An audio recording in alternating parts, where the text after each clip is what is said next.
Hey, good afternoon, everybody. How y'all doing? Welcome back to the show, the big show. This guy right here, real dumbass. My issues, remember the gearing issues and having gearing issues. Turns out that apparently I had the gears in the rear end backwards, and I didn't know it. I should have known it. So anyhow, yes, very embarrassing moment. Shane came and helped me. I figured that out. That had to be the only issue. He showed me why it happened. I needed to pay attention better. Ridiculous. Just ridiculous. I'm like I said in the last video, I need to get a lot better at what I'm doing, and I will. Anyhow,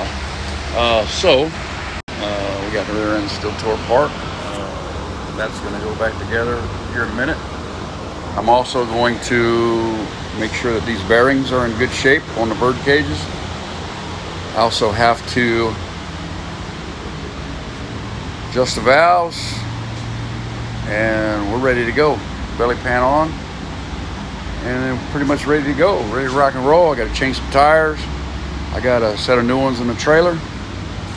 And so anyway, engine update. I'll tell you, Mr. Shane Butler is very knowledgeable in this sprint car business. Here's the engine I'm putting together for the car planning to run in the Top Gun series. Come over here and he showed me, he says, the crankshaft, and he points out that this deal here is too big. And then goes over and measures and shows me where it goes in and how it fits. Man, I'll tell you what, it would have been one hell of a deal to get this all together and then find out that I totally screwed up, not realizing the differences. So, unbelievable. There's one of the heads, there's my intake going on, engine on the stand. Timing cover, timing chain, all that good stuff. Getting ready to go, intake gaskets, everything over here. Oh, man, rocker arms.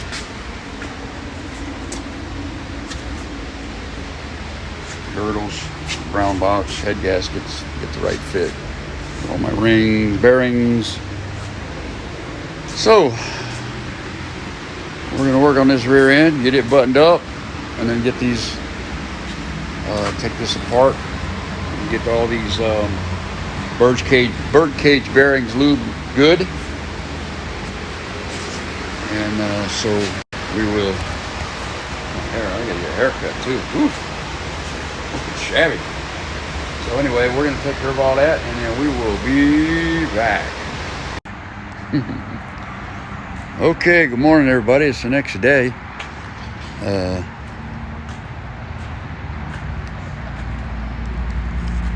We're back here at the shop. After Shane left, found out that there was several mistakes that was going on. So luckily, no, I'm on the YouTube video. Oh, that was it hard bad. Yeah, see, I'm talking. That is a drop. Also a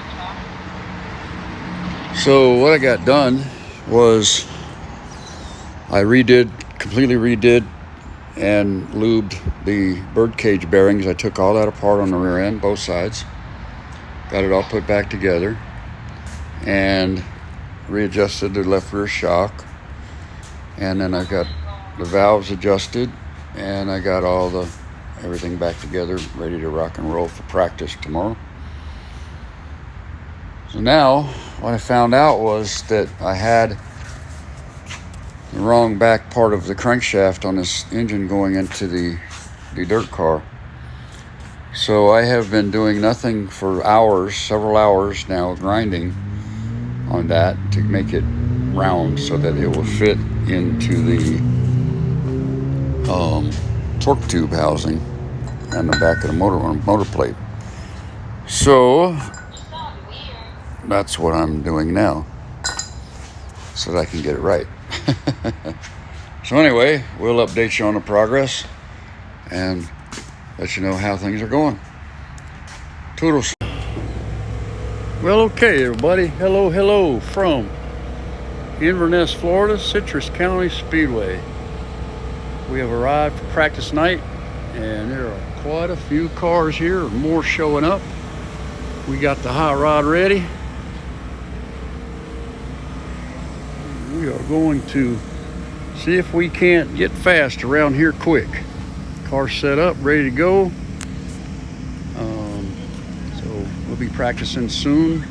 In about 40 minutes, they'll open the track for practice. So hopefully my photographer will learn how to press that red button.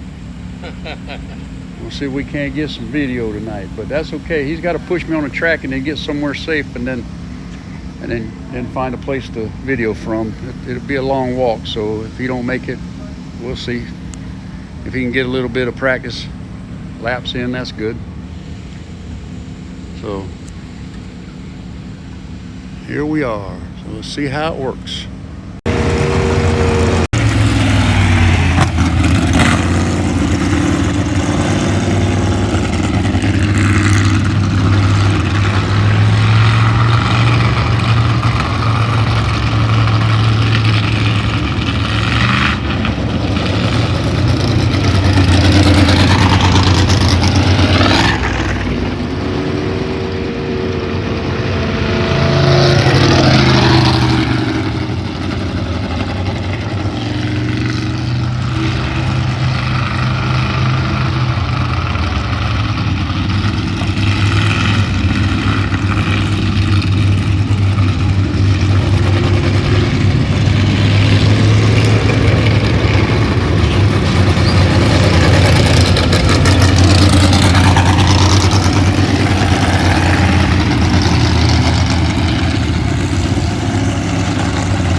Hey everybody, how's everything going? Well, missed a week and didn't get anything recorded from Inverness. Once again, I really need some help. Anybody out there that watches these videos would be able to help me at the racetrack. Somebody like me would certainly appreciate it. I just can't get good help often. So today is Sunday, November 21. We raced on November 13th in Inverness. Pretty much found out that I have a barrel valve problem on the asphalt car. So actually when I ran the race,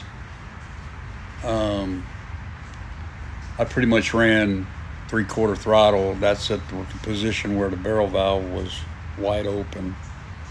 If I went wide open with my throttle, then the barrel valve rolled over and cut the fuel flow. So at about halfway down the straightaway, I was kind of like nosing over like the car was running out of fuel. Oh, excuse me, I'm tired. Anyway, so I ran about 3/4 throttle so it would stay under power the whole way. Of course, like 3/4 of throttle, so you're not getting all the fuel you can get. But I don't know what was wrong, but I think I got something bent on the front end. I have to check it out before the 4th. I don't know if I have time because problem work schedule and stuff's going to be pretty tight. The radius rods got bent. I don't know how long it's been bent, but on a straightaway, the car was like all over the place. It was really, really weird. Like I couldn't keep it straight. I wanted to go left, I turned it to right. Of course, the whole time I'm under, acceleration. Things are getting goofy. But anyway, I got lapped, I don't know, 4, 5, 6 times, I guess. Disgusting, but I felt like I ran a little better. I got some experience on the track. I really liked that track. It was really nice. The baking helps hold the car steady in the corner. I actually did better in the corners than I did going straightaways. So, what do I know, right? Anyway, we'll get that fixed. Hopefully, I'm crossing my fingers I can be back by like December 2nd. I got to go to Jackson, Mississippi tomorrow. And I'm hoping I can be back like by December the 2nd for a few days and make that final race of the season on the asphalt and also get some work done on the dirt car because, man, I was on a roll. Check this out. I actually feel like I'm getting something done. Look at that. Bottom end's buttoned up, oil pan on, getting ready to put some oil in it, oil filter on it.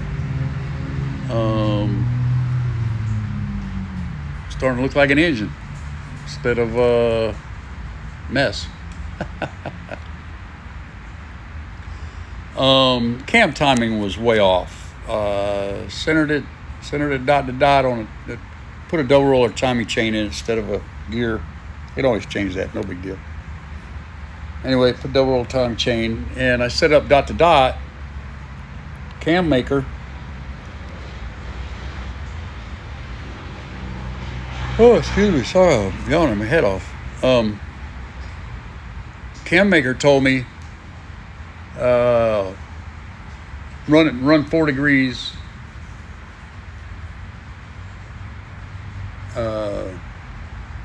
advanced.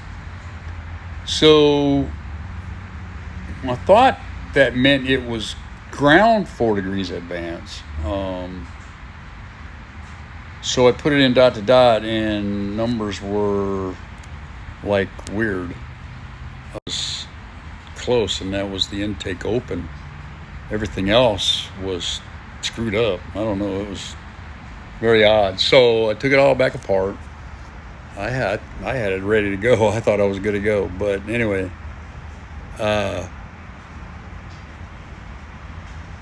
I then took everything apart pulled the crank gear off, put the crank gear 4 degrees advanced, put it dot to dot, and believe it or not, everything fell right in place. So I'm glad I did that. I'm glad I checked like you're supposed to. And yeah, it wasn't right. So you got to figure out why.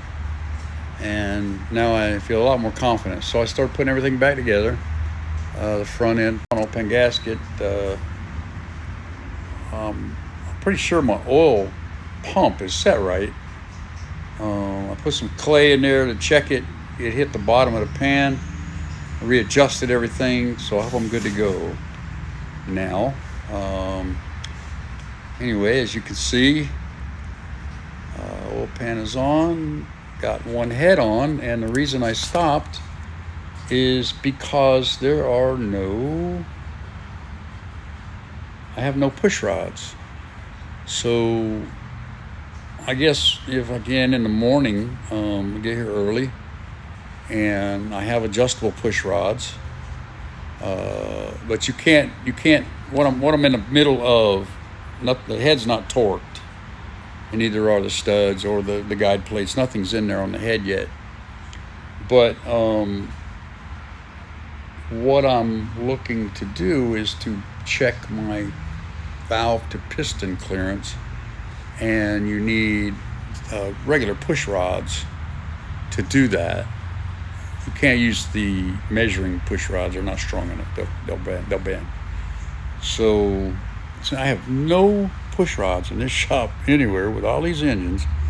I didn't take off any heads or anything, so there was no push rods. So we'll get it figured out in the morning. I'm a little tired today. I had a hard week, worked a lot, walked a lot, pushed and pulled heavy things a lot. I was working in Sarasota for the week, and then I was off today, and I'm off part of tomorrow. Sometime tomorrow I got to head for Jackson, Mississippi, and work up there for the next 2 weeks. And like I said, hopefully get back by the 2nd at the latest. Get that other car ready for 417. I don't know if I'll be able to get that barrel valve adjusted. We're gonna see what's up when I get time to tear it down and then have time to put it back together so we can go racing. That's the story on that. So we're gonna wrap this up. I have no idea what's on this recording before this. I don't remember. I don't think we got anything on the races. I tried. We might have got something on practice, which didn't go very well. It's just weird, just strange things, man. We're trying to overcome them, trying to get better. I feel that once I can get everything clicking on all cylinders, meaning little stupid problems I've been having, the engine problems, little stupid engine problems, stuff like that, I think we're gonna finally do pretty decent. I guess the barrel valve may be the reason why I couldn't get any RPM. Once again, I could only get up to 6,000 RPM, even changed it to a taller gear. But like I said, if the barrel valve's rolling over too far and you're not getting the fuel, you're not going to get any RPM. So and no speed. But on Friday, the engine kept stumbling. I tried to advance the timing. I guess I went way too far. Went out, it stumbled, came back in, adjusted it, went out, stumbled, was a little better, stumbled more, came back in, was better, but I didn't realize that the barrel valve was doing what it was doing. I didn't realize it was a barrel valve issue. Went over and talked to Shane about it, and that's what Shane said it sounded like to him it was. So reading up on it, I tend to agree, and that's where I'm going to put my focus when trying to get the car better. Then something happened with the left rear bearing again. It was clicking really bad. I don't know what, where, why, or who. So while Shane was practicing, he suggested that I put the car in the trailer, jack it up, leave it like that at night, take the bearing off, bring it to him, let him put a new bearing in, pick it back up Saturday, and take it back track, put it back on. That's exactly what I did. Much better. Appreciate that, Mr. Shane. So, but we obviously didn't correct the barrel levels. So I don't remember if there were 16 or 18 of us there that night. Very good show. Everybody was happy with the car count.